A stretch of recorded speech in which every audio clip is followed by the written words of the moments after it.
നമസ്കാരം, മലയാളി വാർത്തയിലേക്ക് സ്വാഗതം.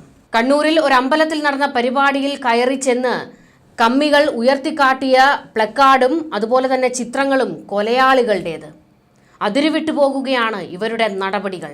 കണ്ണൂർ പറമ്പയിൽ ക്ഷേത്രോത്സവത്തിനിടെ കൊലക്കേസ് പ്രതികളായ CPM പ്രവർത്തകരുടെ ചിത്രങ്ങളുമായാണ് CPMകാർ ആഘോഷത്തിനെത്തിയത്. കുട്ടിച്ചാത്തൻ മഠം ഉത്സവത്തിന്റെ ഭാഗമായുള്ള കലശ ഘോഷയാത്രയിലാണ് മുഴപ്പിലങ്ങാട് സൂരജ് വധക്കേസിലെ പ്രതികളുടെ ചിത്രമുള്ള കൊടികൾ ഉപയോഗിച്ചത്. ഇത് വലിയ വിവാദത്തിന് വഴിവെച്ചിരിക്കുകയാണ്. സംഭവം കയറി കത്തിയിട്ടുണ്ട്. CPMന് ഹൈക്കോടതിയിൽ നിന്ന് കരണം പുകയുന്ന അടി കിട്ടാൻ സാധ്യതകളേറെയാണ്. അമ്പലപ്പറമ്പുകളിലും ക്ഷേത്രോത്സവങ്ങൾ നടക്കുമ്പോഴും അവിടെ കൊണ്ടുപോയി ഒരു രാഷ്ട്രീയക്കാരുടെയും കൊടിതോരണങ്ങൾ കെട്ടരുത് എന്ന് ഹൈക്കോടതിയുടെ ഉത്തരവുള്ളതാണ്. അതിനെയും മറികടന്നാണ് ഈ തോന്നിവാസങ്ങൾ CPMകാർ കാണിക്കുന്നത്. പറമ്പായി കുട്ടിച്ചാത്തൻ മഠം ഉത്സവത്തിന്റെ ഭാഗമായാണ് കഴിഞ്ഞ ദിവസം രാത്രി കലശ ഘോഷയാത്ര നടന്നത്. കലശം വരവിന്റെ ഭാഗമായി DJ ഉൾപ്പെടെയുള്ള പരിപാടികൾ ഉണ്ടായിരുന്നു. ഇതിനിടെയാണ് കൊലക്കേസ് പ്രതികളുടെ ചിത്രങ്ങളടങ്ങിയ കൊടികൾ കമ്മികൾ ഉപയോഗിച്ചത്. സൂരജ് വധക്കേസിലെ മുഴുവൻ പ്രതികളുടെയും ചിത്രങ്ങൾ കൊടിയിൽ ഉൾപ്പെടുത്തിയിരുന്നു. കൊടി ഉപയോഗിച്ച് ഡാൻസ് കളിക്കുകയും മുദ്രാവാക്യം വിളിക്കുകയും ചെയ്യുന്ന ദൃശ്യങ്ങൾ ഇപ്പോൾ പുറത്തു വന്നിട്ടുണ്ട്. ഇത് CPMന് വലിയ വിമർശനത്തിനാണ് വഴിവെച്ചിരിക്കുന്നത്. ക്ഷേത്രോത്സവങ്ങൾ അലങ്കോലപ്പെടുത്താനാണോ ഇത്തരത്തിൽ CPMകാർ ശ്രമിക്കുന്നത് എന്ന ചോദ്യമാണ് ഉയർന്നു വരുന്നത്. ഇതുമാത്രമല്ല, കൊലയാളികളെ തങ്ങൾ സംരക്ഷിക്കുന്നുണ്ട് എന്ന് കാണിക്കുക കൂടിയല്ലേ ഈ CPMകാർ ചെയ്യുന്നത്. പ്രതികളെ പൂർണ്ണമായും CPM പിന്തുണയ്ക്കുകയാണ് എന്ന് ഇതിൽ നിന്ന് വ്യക്തമാണ്. ഇതിനിടെയാണ് അണികളുടെ വക ക്ഷേത്രത്തിൽ കയറി പിന്തുണ അറിയിക്കലും. നേരത്തെ കടക്കൽ ക്ഷേത്രത്തിൽ അലോഷിയുടെ ഗാനമേള നടത്തിയതും വിവാദമായിരുന്നല്ലോ. പുഷ്പനെ അറിയാമോ എന്ന ഗാനം പാടിയതും വൻ വിവാദത്തിനാണ് വഴിവെച്ചത്. ഈ ഗാനമേളയിൽ DYFIയുടെ പതാക ലൈറ്റിംഗ് അടക്കം പ്രദർശിപ്പിച്ചതാണ് വിവാദമായത്. സൂരജ് വധക്കേസിൽ 8 പ്രതികൾക്ക് ജീവപര്യന്തം ശിക്ഷ വിധിച്ചിരുന്നു. 2 മുതൽ 9 വരെ പ്രതികൾക്കാണ് ജീവപര്യന്തം തടവ് ശിക്ഷ. തലശ്ശേരി പ്രിൻസിപ്പൽ സെഷൻസ് കോടതിയാണ് ശിക്ഷ വിധിച്ചത്. 11ാം പ്രതിക്ക് 3 വർഷ കഠിന തടവും വിധിച്ചു. കേസിൽ മുഖ്യമന്ത്രിയുടെ പ്രസ് സെക്രട്ടറി PM മനോജിന്റെ സഹോദരൻ PM മനോരാജ് ഉണ്ടായിരുന്നു. TP കേസ് പ്രതി TK രജീഷ് എന്നിവർ ഉൾപ്പെടെ 9 പ്രതികൾ കുറ്റക്കാരാണെന്ന് കോടതി കണ്ടെത്തിയിരുന്നു. 5 പ്രതികൾക്കെതിരെ കൊലപാതക കുറ്റവും 4 പ്രതികൾക്കെതിരെ ഗൂഢാലോചന കുറ്റവുമാണ് തെളിഞ്ഞത്. നേരത്തെ ശിക്ഷ വിധിച്ച ശേഷം കണ്ണൂർ സെൻട്രൽ ജയിൽ കവാടത്തിലും നേതാക്കളും പ്രവർത്തകരും അഭിവാദ്യം അർപ്പിക്കാൻ എത്തിയിരുന്നു. ഈ കൊലയാളികളെയെല്ലാം ഞങ്ങൾ പിന്തുണയ്ക്കുകയാണ് എന്ന് CPM പൊതുമധ്യത്തിൽ കാണിച്ചു തരികയായിരുന്നു. നേതാക്കളോടൊപ്പം ജയിൽ ക്യാൻറ്റീനിൽ നിന്ന് ചായയും പലഹാരവും കഴിച്ച ശേഷമാണ് പ്രതികൾ ജയിലിനുള്ളിലേക്ക് പോയത്. പോലീസ് വാഹനത്തിൽ നേരിട്ട് ജയിലിലേക്ക് കൊണ്ടുപോകുകയായിരുന്ന ഇവരെ നേതാക്കളുടെ ആവശ്യപ്രകാരം ക്യാൻറ്റീനിലെത്തിക്കുകയായിരുന്നു. ചായ കഴിച്ച ശേഷം തിരിച്ചെത്തുമ്പോഴേക്കും ജയിൽ കവാടത്തിൽ മുദ്രാവാക്യങ്ങൾ മുഴങ്ങി. ധീരന്മാരാം പോരാളികളെ, കണ്ണൂരിൻ്റെ പോരാളികളെ, നിങ്ങൾക്ക്1000 അഭിവാദ്യങ്ങൾ, ചോരപ്പൂ കൊണ്ട് അഭിവാദ്യങ്ങൾ. ഈ മുദ്രാവാക്യം മുഴക്കിയാണ് തലശ്ശേരി കോടതി വളപ്പിൽ നിന്ന് ഇവരെ ജയിലിലേക്ക് ആനയിച്ചു കൊണ്ടുപോയത്. എല്ലാവരും നിരപരാധികളാണെന്നും കള്ളക്കേസാണ് ചുമത്തിയത് എന്നാണ് CPM ഇപ്പോൾ പറഞ്ഞുകൊണ്ടിരിക്കുന്നത്. പ്രിൻസിപ്പൽ സെഷൻസ് കോടതി വിധിക്കെതിരെ അപ്പീൽ പോകുമെന്നും ഇവരെ രക്ഷിക്കാൻ സാധ്യമായതെല്ലാം ചെയ്യുമെന്നും ജില്ലാ സെക്രട്ടറി MV ജയരാജൻ പറഞ്ഞതും വലിയ വിവാദത്തിനാണ് വഴിവെച്ചത്.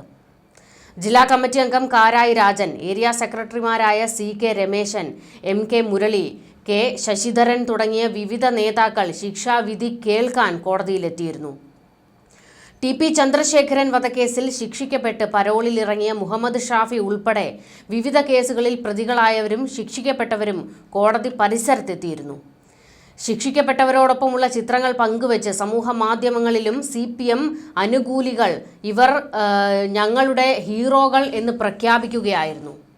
സൂരജ് വധക്കേസിൽ ഈ CPMകാർ കുറ്റക്കാരാണ് എന്ന് കോടതി വിധിച്ചതിന് തൊട്ട് പിന്നാലെയാണ് അപ്പീൽ നൽകുമെന്ന് CPM ജില്ലാ സെക്രട്ടറി MV ജയരാജൻ ആവർത്തിച്ചത്. ഹൈക്കോടതിയെ സമീപിക്കുമെന്നായിരുന്നു മാധ്യമങ്ങൾക്ക് മുന്നിൽ ജയരാജൻ വ്യക്തമാക്കിയത്. ശിക്ഷിക്കപ്പെട്ടവർ കുറ്റവാളികളാണെന്ന് ഞങ്ങൾ കരുതുന്നില്ല. കോടതി തെളിവുകളും വസ്തുതകളും നോക്കിയിട്ടായിരിക്കും ഇപ്പോൾ ശിക്ഷ വിധിച്ചത്. ശിക്ഷിക്കപ്പെട്ട നിരപരാധികളെ രക്ഷിക്കാനും അവരുടെ നിരപരാധിത്വം തെളിയിക്കാനും പരിശ്രമിക്കും. ഏരിയ സെക്രട്ടറി അടക്കമുള്ള നേതാക്കളെയാണ് തെറ്റായി കേസിൽപ്പെടുത്തിയത്. ഏരിയ സെക്രട്ടറി ആയിരുന്ന TP രവീന്ദ്രൻ ജീവിച്ചിരിപ്പുണ്ടെങ്കിൽ ഇപ്പോൾ ജയിലിൽ കിടക്കേണ്ടി വന്നേനെ. ലോക്കൽ സെക്രട്ടറിയും മുഴപ്പിലങ്ങാട് പഞ്ചായത്ത് പ്രസിഡന്റുമായിരുന്ന V പ്രഭാകരനും സർവരും അംഗീകരിക്കുന്ന കമ്മ്യൂണിസ്റ്റുകാരാണ്. ഇവരൊക്കെ ആളെ കൊന്നുവെന്ന് പറഞ്ഞാൽ ജനം അംഗീകരിക്കില്ല എന്നായിരുന്നു ജയരാജന്റെ അന്നത്തെ മോങ്ങൽ. എന്നാൽ കോടതി എന്താ പൊട്ടൻ കളിക്കാൻ ഇരിക്കുകയാണോ? തെളിവുകൾ കിട്ടാതെയാണോ ഇവർ കുറ്റക്കാരാണെന്ന് കോടതി വിധിച്ചത് എന്ന് CPMന് നേരെ ചോദ്യമുയർന്നിരുന്നു. അല്ലെങ്കിലും ഈ കൊലയാളികളെയെല്ലാം സംരക്ഷിക്കുന്നത് നിങ്ങളുടെ രീതിയാണല്ലോ. CPM എത്രയോ കാലമായി പിന്തുടരുന്ന രീതിയാണ് ഇത്. കൊടിസുനിയെ വരെ സംരക്ഷിക്കുന്ന കൂട്ടരാണ് നിങ്ങൾ. അപ്പോൾ ഇവരെയും സംരക്ഷിക്കില്ല എന്ന് കരുതാൻ മാത്രം വിഡ്ഢികളല്ല കേരളത്തിലുള്ളവർ. പിന്നെ സൂരജിനെ കൊല്ലുമെന്ന് സോഷ്യൽ മീഡിയയിൽ പച്ചയ്ക്ക് പോസ്റ്റ് ഇട്ടത് ആരാണ്? മനോരാജാണ്.